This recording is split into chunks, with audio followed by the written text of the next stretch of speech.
And many people, potential buyers, senior executives, regard LinkedIn as this noisy, spammy echo chamber. So here's some tips for people to try and maximize engagement for the content you create. John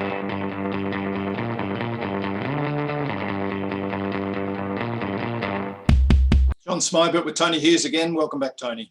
Hi, John. Looking forward to the conversation. Hey, I want to discuss what's happening to LinkedIn. You know, all sorts of challenges there. You have got, I think, the second most in the B2B sales world, the second most highest level of following on LinkedIn worldwide. And yet I heard you say you're struggling with LinkedIn.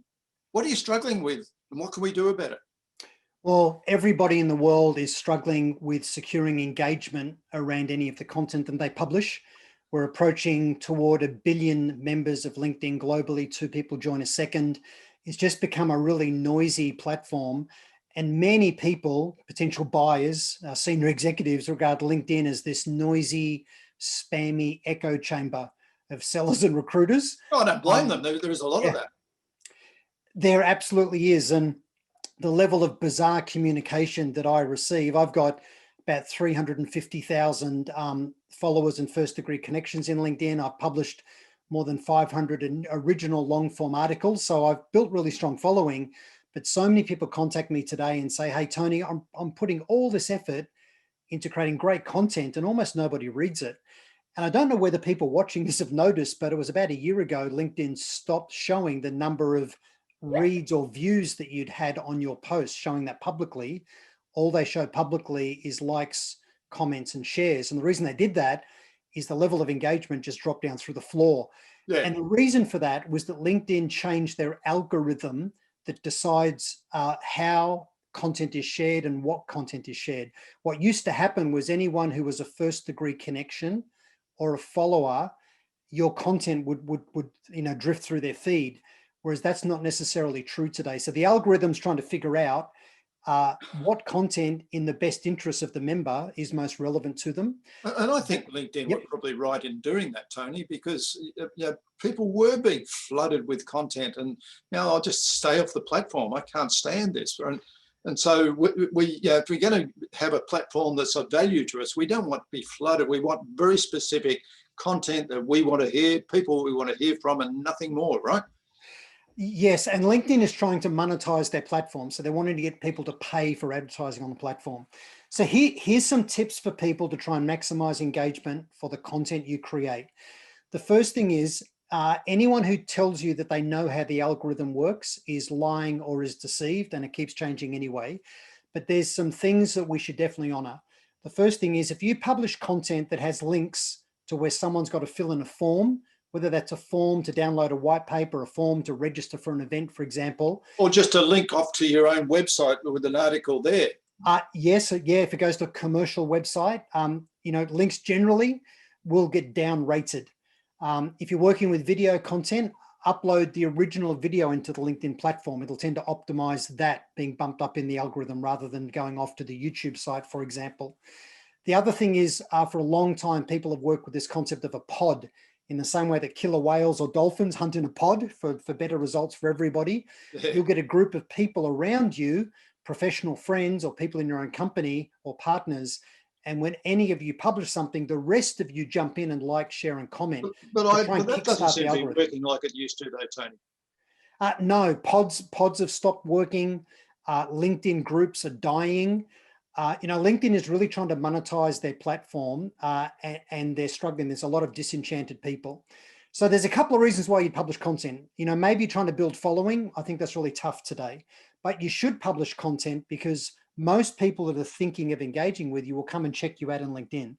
So if you're thinking of, well, what should I publish? Address issues like, well, what's the positive opposite of a common objection that I would get? What's the agenda that I want to set when I'm engaging with somebody? For example, if you want to set the agenda around their business case for change, write some articles about the business case for change. Write some articles on how they can best manage their risks.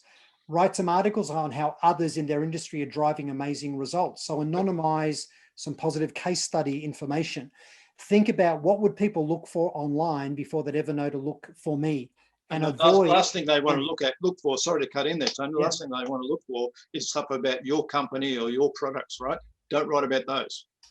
Yeah, correct, because they can see that on your website. So that's really the important thing. And then definitely, you know, still try and get people to like, share, and engage with your content, because that's what the algorithm's looking for. But the algorithm is pretty good at detecting whether this is the same bunch of people in your pod and you're just trying to game the system.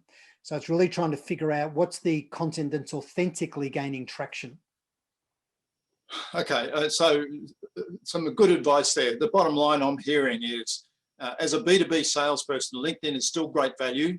You just need to know how to use it. Sales Navigator, for example, I find it's still a brilliant tool for organizations to use and use effectively, as long as it's used effectively. But on the standard LinkedIn side, having the right profile, having a right brand coming through, showing your unique promise of value as an individual, not just your company, and then having some content that shows you have domain expertise in the customer's domain and you're going to be somebody worth talking with, and then getting whatever following you can to like and comment on your articles and your posts. All of that's great advice, John. And the way the algorithm is tuned at the moment as we record this, you want to be publishing probably about once a day in LinkedIn, no more, maybe twice a day, but you go any more than that, it'll start down ranking you, and avoid automation tools as much as you can as well. Hang on, if you're a B2B sales guy, you're not going to publish every day on LinkedIn. I personally think you should, right? Yeah. Now, that doesn't mean a long form article, but certainly a post, right? So for example, post every day on LinkedIn. Okay. Yeah, if there's an analyst report that comes out that's relevant to your audience, you know, run some commentary, you know, on that particular analyst report, right? So, but if you're publishing more than that, the chances are you'll end up being down ranked. But if you haven't got time in your hands to do that much, putting a post up once a week is still fine, right? It is. So, you know, do your research, work with your marketing team, come up with a strategy that's executable. It's so easy for social media platforms like LinkedIn to become this black hole time sink, you know, where you go down the rabbit hole and all of a sudden you go, my God, I've had 2 hours in here and haven't achieved anything. So you need to time block your activity. Okay. So there's great value in doing all of that. That helps you engage properly with your target customers, and positions you as somebody that's worth talking with. So everybody have a go. You need to continue to use LinkedIn, just recognizing that it's tough getting a following, and maybe that's not really what you're trying to do anyway. Thanks, Tony. That's true. Thanks, John.